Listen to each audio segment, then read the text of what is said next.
These protests are being held every day. People living in the Bo Kaap community are angry about what they say is the gentrification of their neighborhood. Most demonstrations have been small and peaceful, but this one turned violent when attempts were made to bring a construction crane into the area. Bo Kaap is in the heart of Cape Town. It's a prime location and a developer's dream. But new and expensive buildings are out of most locals' price range. The cheapest apartment in this block will cost $135,000. Because they said this building is going to be an island of exclusivity. It doesn't fit in, the size is overscaled. We asked for a traffic assessment because our roads are not really conducive to this type of building for the construction vehicles, even parking.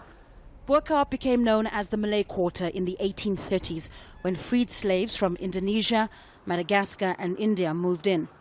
It's now famous for its distinctive architecture and cobbled streets.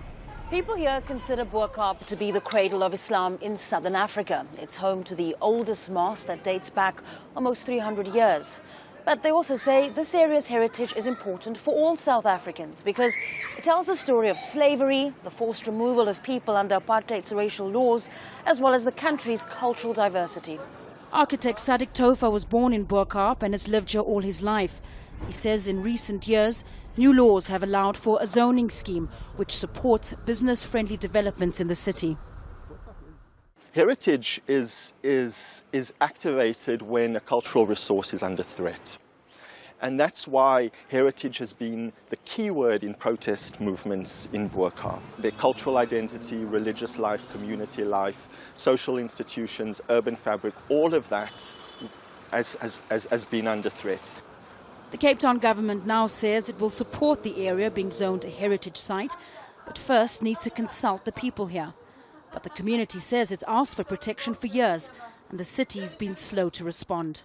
Coming from a working class background, these tariffs have become more and more unaffordable for working class people because instantly the value of properties will go up according to the value of high developments. A court has ruled that for now the construction crane cannot enter Bo Kaap. For people here, a tiny victory in the fight to preserve centuries-old history. Fahmida, Al Jazeera, Bo Kaap, Cape Town.